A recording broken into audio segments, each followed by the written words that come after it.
이 아침에 함께 예배하는 모든 분들 가운데 이 말씀의 축복이 함께 하시기를 주님의 이름으로 축원합니다.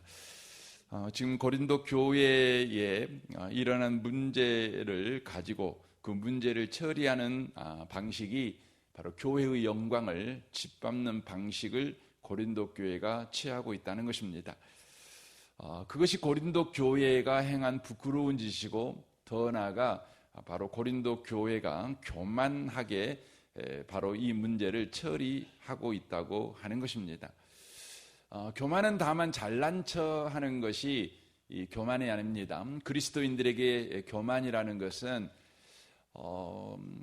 우리가 누구인지를 알지 못하면서 아는 채 행하는 것입니다. 그러니까 교회 안에서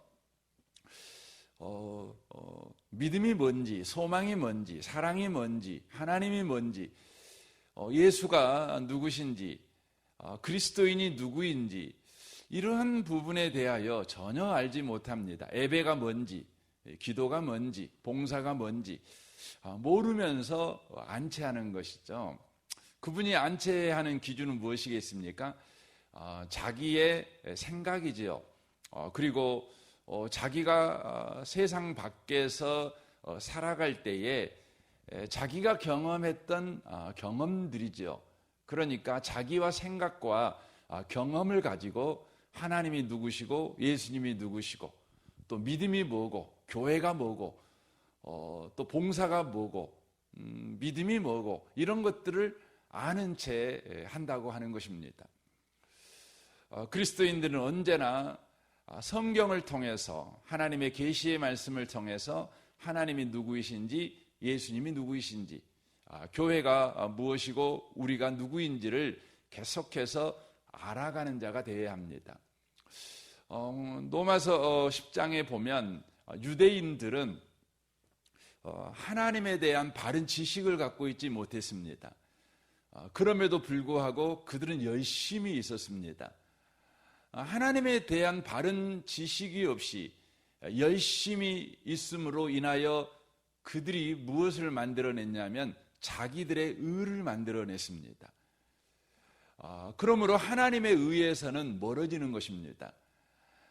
자기들의 의로운 행위를 통해 그들은 구원을 받을 수 있고 또 하나님께 영광을 돌릴 수 있을 뿐만 아니라 하나님의 사람으로 살아갈 수 있다는 생각을 그들은 한 것입니다. 그러나 성경은 하나님을 아는 지식을 기반으로 하지 않는 그 열심은 결국 자기들을 망하게 만든다는 것입니다. 그 이유는 하나님의 의를 거역한다는 겁니다. 하나님의 의를 거부한다는 것입니다. 그래서 요한복음 1장에 보면 예수께서 이 땅에 오셨지만 사람들은 영접하지 않습니다. 영접하지 않습니다. 자기들의 의로 충만하니까요. 우리는 예수님이 필요 없어. 내가 얼마나 예배 생활을 잘하고 있는데, 내가 얼마나 기도 생활을 잘하고 있는데, 내가 얼마나 선량하게 살아가고 있는데 예수님이 오셨다고? 그 예수님이 우리의 구원자라고? 그들은 예수님을 영접하지 않습니다. 예수님을 영접한 사람이 누굽니까? 최초의 사람은 바로 목동들이었습니다. 목동들은 세상에서 환영받지 못한 사람들이었고 세상 사람들에게 버려진 사람들이었습니다. 그 목동들이 그러니까 그들이 들판에서 양을 치면서 그 목동들이 잠시 이제 그 추위를 피하고 또 밥을 해 먹고 이런 공간들이 있어요. 그 공간들을 가본 적이 있는데 그냥 땅을 파가지고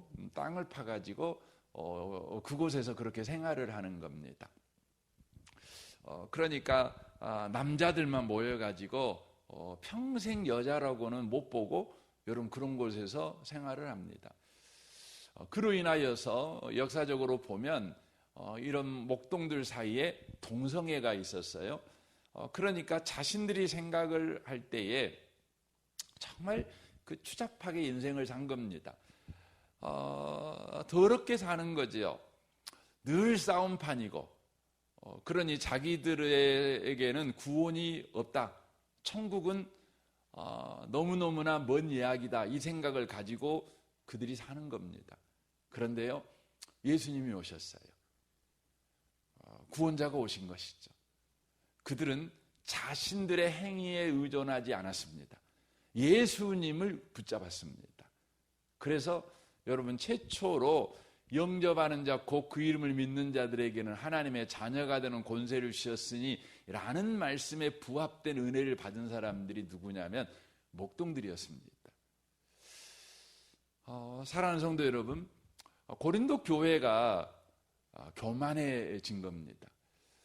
여러분과 제가 신앙생활을 이렇게 할 때 우리가 넘어집니다. 넘어질 때 대부분 언제 넘어지냐면 저와 여러분이 하나님을 아는 지식에 기반한 열심을 갖는 것이 아니라 하나님과 상관없는 열심을 가져요.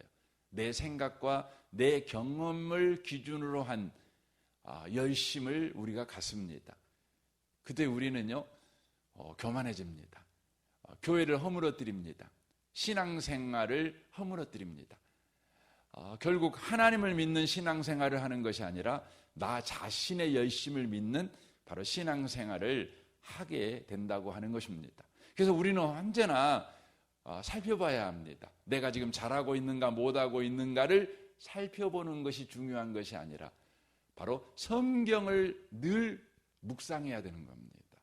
그래서 성경은 복 있는 사람은 누군가를 이야기할 때 복 있는 사람이 되는 조건을 말하고 있는 게 아니에요. 그러니까 복 있는 사람이 되려면 악인의 꾀를 쫓지 않고 죄인의 길에 서지 않고 오만한 자의 자리에 앉지 아니하고 오직 여호와의 율법을 즐거워하여 그걸 주야로 묵상하는 사람이어야 복 있는 사람이 된다, 이 말이 아니고 복 있는 사람, 곧 예수 믿는 사람들 안에 주님은 계속해서 그러한 삶을 살아가도록 우리 가운데 역사한다는 거예요. 역사한다는 거죠. 그래서 악인의 꾀를 쫓지 않고 죄인의 길에 서지 않고 오만한 자의 자리에 앉지 아니하고, 그래서 여러분이 죄인의 길에 서고 오만한 자의 자리에 앉고 세상 사람들과 막 관계하고 살고 그러고 살면은요, 예수 믿는 사람들 그게 불편해요. 불편해요. 여러분, 예수 믿기 전에는 우리는 육신의 사람이기 때문에 그게 좋아요. 그게 재밌어요. 즐거워요. 그래서 예수 안 믿는 사람들이 예수 믿는 사람을 보면 도무지 이해 안 되는 게 있어요. 그게 뭐냐면 왜 술을 안 먹냐 이거예요. 왜 담배 안 피냐 이거예요. 뭔 재미로 인생을 하냐 이거예요. 여러분, 예수 믿는 사람들이 그게 재미없다는 것을 모를까요? 술 먹으면 재미있을 수 있겠죠. 근데 예수 믿는 사람 그 술 먹고 막 그러잖아요. 그럼 불편해요. 불편합니다. 여러분이 술 먹고 막 그 깽판 부리고 사는데 안 불편해요. 너무 좋아요. 인생의 참맛을 느껴요. 여러분, 그러면 그분 예수 안 믿는 사람입니다. 생명이 없는 사람입니다. 여러분, 우리가 술 먹을 수도 있고 담배 필 수도 있어요.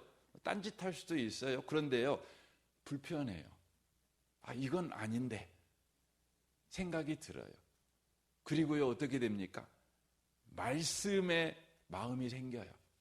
이게 여러분 복 있는 사람의 특징이에요. 그래서 복 있는 사람은 계속해서 하나님이 자극하는 거예요. 야, 너 그렇게 살면 안 돼. 네 기준이 아니야. 네 경험이 기준이 되면 안 돼. 네 감정이 기준이 되면 안 돼. 말씀이 기준이 돼야 돼. 말씀 먹어. 그래서 말씀으로 우리를 떠미는 거예요. 이게 누구냐면 복 있는 사람입니다.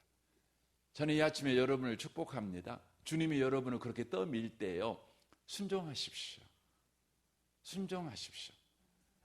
불편하게 하면 아이고 내가 불편한 걸 여러분 무시하지 마세요. 순종하세요. 그리고 말씀으로 떠밀 때, 여러분을 기도로 떠밀 때, 여러분을 거룩한 무리로 가도록 계속 떠밀 때요, 순종하세요. 여러분의 육체는 그걸 순종하지 않으려고 하죠. 온갖 변명을 하는 겁니다. 그래서 우리가 흔히 그런 이야기를 하잖아요. 여러분에게 그런 마음이 생길 때요, 여러분 머뭇거리지 마세요. 즉시 순종하세요. 중요합니다. 많은 분들이 머뭇거리죠. 한 시간이 지나고 하루가 지나고 이틀이 지나면 뭐가 생기죠? 변명거리가 생겨요. 타협안이 생겨요. 뭐 다음에 하지, 혹은 내가 이런다고 그래서 뭐가 변화되겠어? 하고 타협안이 내 삶을 쑥 들어와요. 그래서 성경에서는 히브리 이 갈라디아서는 그걸 뭐라고 표현해요? 가만히 들어온이라고 표현합니다. 가만히 들어와요. 가만히. 나도 모르게 시간을 끌면 가만히 들어와요. 이걸 영어 성경으로 보면 스파이라고 돼 있어요. 간첩이 들어와요. 이렇게 간첩이 들어와요. 그래가지고 여러분과 저로 하여금 말씀에 순종하지 못하게 하죠. 그럼에도 불구하고 우리 주님은 계속해서 저와 여러분 안에 열심을 가지고 우리가 복 있는 사람이라는 그 정체성을 잃지 않도록 계속해서 우리 가운데 일해 주시는 것을 우리가 보게 되어집니다. 고린도 교회는 자기들의 의가 충만한 거예요. 그러면서도 자신들이 가지고 있는 생각과 기준이 옳다. 그래서 그것을 가지고 신앙생활을 하는 것입니다. 그러므로 말미암아 그들은 교만해진 것이죠. 그들이 교만한 증거로 나타난 것이 뭐였냐면 교회 안에 일어난 여러 문제를 처리하는 방식이 바로 교회의 영광을 짓밟는 그런 방식이었다고 하는 것이죠. 바로 세상 법정에다가 교회의 문제를 고발하여 세상 법정의 판단을 받아서 그 문제를 해결하려고 했다는 거예요. 해결하려고 했다는 거죠. 여러분, 우리 한국의 법정은요, 교회가 고발을 하면 그건 교회 문제니까 교회가 알아서 하세요. 우리는 교회 문제에 관여하지 않습니다. 라는 기조를요, 몇십 년 전만 해도 유지해 왔어요.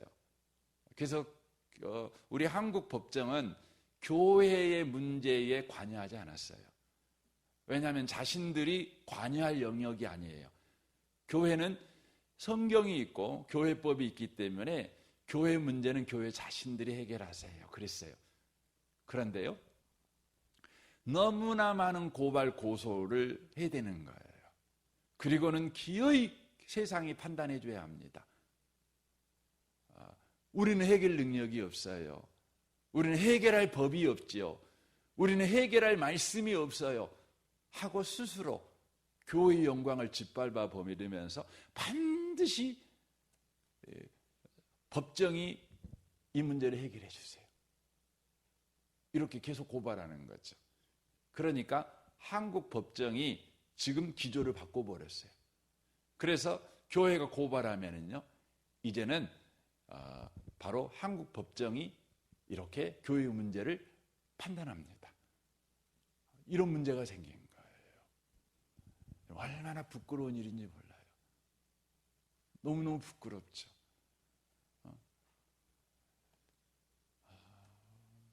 그 이유가 뭐였냐면 바로 교만하여 그들은 교회의 영광을 바로 짓밟아 버린 방식을 바로 그들이 바로 취했다고 하는 것입니다. 우리는 여기에서 질문을 꼭 해봐야 된다는 거죠. 성경은 우리에게 늘 질문할 것을 요구합니다. 왜냐하면 성경은 우리에게 읽으라고 주신 책이 아니라 대화하라고 주신 것이니까요. 성경을 읽을 때 여러분이 공부하듯이 성경을 읽으시면 안 되고 대화하듯이, 데이트하듯이 성경을 읽는 게 굉장히 중요합니다. 왜냐하면 성경은 책에 갇혀있는 바로 문자가 아니라 바로 살아있는 하나님의 말씀이기 때문에 그렇습니다. 그래서 여러분이 성경을 읽을 때는 성경과 늘 대화하시면 좋겠어요. 여러분, 대화하는 방식이 뭐죠? 질문하는 거죠. 그래서 여러분, 좋은 대화를 할 줄 아는 사람은 어떤 사람이냐면 재밌는 말을 잘하는 사람이 아니라 적절한 질문을 할 줄 아는 사람이 있죠. 아주 뛰어난 질문을 할 줄 아는 사람이죠. 질문하는 사람이죠. 그래서 여러분, 유대인들의 교육 방법이 뭡니까? 유대인들의 교육 방법은요, 질문하는 겁니다. 질문하는 겁니다. 질문하고 대답하고 또 질문하고 계속해서 질문하고 대답하고 질문하고 대답하고 그런데 그것이 여러분 그리스도인들에게는 가능해요. 여러분 안 믿는 사람들은 그 방식을 하게 되면 여러분 미궁에 빠져버려요. 왜냐하면 질문하고 대답하고 질문하고 대답하고 질문하고 대답하면 결국은 뭐가 없다는 거죠? 답이 없는 거예요. 답이 없는 거예요. 그런데 유대인들의 교육법이 유용한 이유는 뭐냐면 바로 유대인들은 성경을 가지고 있기 때문에 그렇습니다. 최종 권위인 하나님의 말씀이 있는 거예요. 여러분과 저도 그게 가능하죠. 왜냐하면 최종 권위인 하나님의 말씀이 있기 때문에 그렇습니다. 우리는 계속 질문합니다. 또 대답합니다. 질문하고 대답합니다. 그런데 우리 인간과의 대화를 질문하고 대답하고 질문하고 대답하면 여러분 우리는 그러잖아요. 어렸을 때 애들이 물어보잖아요. 그러면 대답해 주잖아요. 근데 계속 물어봐요. 그럼 짜증나잖아요. 짜증나요. 아는 걸 또 물어보면 짜증나고 또 모르는 거 계속 물어보면 짜증나요. 그러니까 우리는 알아도 짜증나고 모르는 거 물어봐도 짜증나고 결국은 계속 물어보면 짜증나는 거죠. 그런데 우리 하나님은 안 그러셔요. 우리 하나님은요, 저와 여러분이 어떤 질문을 하든지 즐거이 여러분 들어주셔요. 그래서 주님은 이런 성경에서 말씀하죠. 너는 내게 부르짖으라. 내가 네게 응답하겠고 그러잖아요. 응답한다는 건 뭐죠? 질문했다는 거지요. 그래서 기도는 뭐냐면 사실 질문하는 거예요. 기도. 우리 한국의 기도는 대부분 일방적으로 하나님 앞에 뭔가를 막 말하고 가잖아요. 그러니까 우리 한국 사람들은 기본적으로 샤머니즘적인 신앙을 가지고 있어요. 여러분 샤머니즘은 뭡니까? 천지신명에게요 비는 거예요. 비는 거죠. 천지신명한테 빌 때 뭐라고 그러는가? 하늘과 땅에 어떤 신이 있는지를 모르겠지만 하고 시작을 해요. 이게 우리나라 문구가 그래요. 이 샤머니즘의 기도 내용이. 그러니까 이 하늘과 땅에 지금 어떤 신이 있는지는 모르겠지만 비나이다 비나이다 하고 여러분 빌어요. 빌어요. 내가 비는 대상이 어떤 신인지 몰라요. 그가 어떤 계획을 가지고 있는지도 몰라요. 뭘 좋아하는지도 몰라요. 다만 내가 비는 거죠. 빌 때에 중요한 건 뭐냐면 그 신이 누구인가가 중요한 것이 아니라 내가 비는 열심, 내가 비는 정성이 중요해요. 그래서 여러분 빌 때는 어떻게 하죠? 동지섣달 날 여러분 그 목욕 재개하고 그때 목욕하면 얼마나 죽겠어요. 근데 그것도 새벽에 물 하나 떠놓고 비는 거죠. 비는 거죠. 뭐 하려고 그렇게 하는 겁니까? 정성을 보이려고요. 침대에서 뒹굴뒹굴하면서 하나님 이거 어째요? 이렇게 하면은 그런 기도는 안 들어준다고 우리 한국 사람들은 생각을 해요. 안 들어준다고. 우리는 그런 마음이 있잖아요. 우리는 그렇습니다. 그러다 보니까 우리가 예수를 믿음에도 불구하고 우리의 기도에서 중요한 건 뭐냐면 정성이라는 생각이 되게 많아요. 그래서 우리의 정성을 어떻게 보이죠? 밥 안 먹음으로 정성을 보이는 거죠. 금식하는 거죠. 또 뭘로 정성을 보입니까? 잠 안 자고 철야하면서 정성을 보이는 거죠. 또 뭘로 정성을 보입니까? 긴 시간 발 저리면서도 기도하는 거죠. 그런 식으로 정성을 드리는 거죠. 그런데 여러분 성경에 보면 그 믿음의 사람들이 기도하는 걸 보면 한결같이 그래요. 내 앞에 지금 하나님이 계셔요. 그리고 그 하나님은 듣는 하나님이에요. 그리고 그 하나님한테 가고 대화하는 거예요. 히스기야의 기도 같은 게 보면 아람의 사내들이 쳐들어왔을 때 항복하라고 히스기야에게 편지를 보내잖아요. 근데 히스기야가 그 편지를 딱 들고 성전에 올라가고 주님 보십시오. 요놈들이 이 하나님하고 하나님의 백성을 무시합니다. 이거 봐줄랍니까? 가만히 놔둘랍니까? 이렇게 이제 기도하는 거예요. 기도하는 거죠. 하나님에게 대화하는 거예요. 이야기 나누는 겁니다. 예수님의 기도도 보면 알 수 있잖아요. 하나님 앞에 예수님이 기도하는 게 하나님 나 십자가 안 지고 싶습니다. 너무 무서워요. 그러나 내 원대로 마십시오. 아버지의 뜻대로 되기를 원합니다. 그건 비나이다 비나의 기도가 아니에요. 보시면 대화하는 거예요. 하나님에게 내 형편을 아뢰는 거죠. 그리고 하나님이 어떤 뜻을 가지고 있는지를 묻는 것이고 그 뜻이 이루어지기를 원하는 거죠.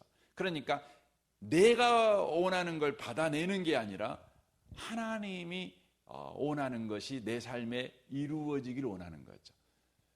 그것은 그래서 기도라고 하는 것은 순종이죠. 하나님은 우리에게 계속해서 그렇게 대화하기를 원하십니다. 그래서 여러분이 성경을 읽을 때에도 항상 질문하는 게 중요해요. 하나님, 고린도 교회가 그 문제가 생기니까 세상 법정에다가 고발해 버렸어요.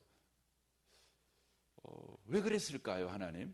이렇게 질문할 수 있는 거 아니겠어요? 그럼 여러분과 제가 질문하면 여러 생각들이 나올 수 있는 거 아닙니까? 그들이 처음부터 곧바로 고발해 버렸을까요? 아니죠. 해볼 만큼 해봤을 게 아니겠습니까? 멱살도 잡아보고 욕도 해보고 아무리 답이 안 나오는, 기도해봐도 답이 안 나오고 답이 없는 거예요.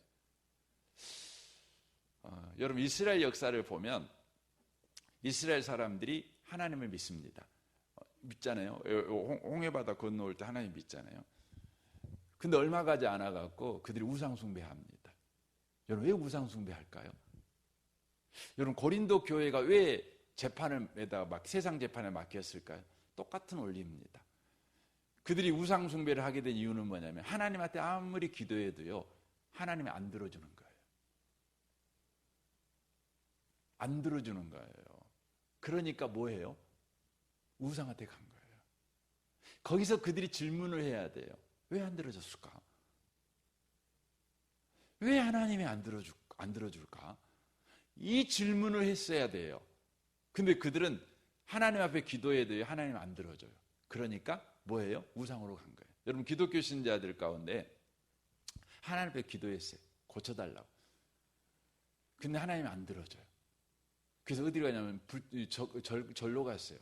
부처한테 이렇게 빌었더니요 대분 거예요. 그래가지고 지금 열심히 불교 신자가 됐대요. 여기 초유지 밑에 내려가면 뭐 한 사람 있다고 그러더라고요. 나한테 누가 그런 이야기 해주더라고요. 여러분 왜 사람이 우상 숭배하느냐? 그러는 거예요. 그때 예수 믿는 사람들은 물어봐야 돼요. 왜 안 들어줄까? 하나님 왜 안 들어주세요? 그럼 그 부분이 중요한 거예요. 지금 그 이야기가 이 고린도전서 6장에 기록되어 있는 거예요. 그들은 왜 교회에서 그렇게 싸워도 하나님이 문제를 해결 안 해주는 거예요. 답이 없는 거예요. 그러니까 답은 내야 되겠으니까 세상 법정에다가 고발했던 거예요. 그때 그들은 물어봐야 돼요. 왜 하나님은 우리가 이렇게 싸워도 문제를 해결해 주지 않는가? 하나님은 어떤 계획을 가지고 있고 어떤 생각을 가지고 있는가? 하나님 왜 그렇습니까? 질문했어야 돼요. 우리 그 내용을 내일 좀 더 나눴으면 좋겠습니다. 우리 함께 기도하기를 원합니다. 오늘 말씀을 우리 생각하면서 오늘 기도할 때 주님 계속해서 하나님의 말씀으로 우리가 충만하기를 원합니다. 우리가 세상 길로 갈 때 우리를 불편하게 하시는 주님, 그때마다 하나님에게 순종하여 말씀 앞으로 나아가는 우리가 되게 하시고 주님을 구하는 우리가 되게 해 주옵소서. 삶에 풀리지 않는 문제가 생길 때마다 주님 왜 그렇습니까? 하고 질문할 줄 아는 우리의 삶이 되게 해 주십시오. 여러분 가정을 위해 또 직장 생활을 위해서 또 우리 성도들을 위해서 기도해 주십시오. 우리 아동부 우리 윤덕주 조사님과 아동부 아이들을 위해 기도해 주시고요. 용복마을 장로님과 순장 순원을 위해 기도해 주십시오. 이 나라 이 민족과 북한과 열방을 위해서 여러분 또 기도해 주시면 좋겠습니다. 우리 좋으신 주님께 통성으로 구하겠습니다. 기도하겠습니다.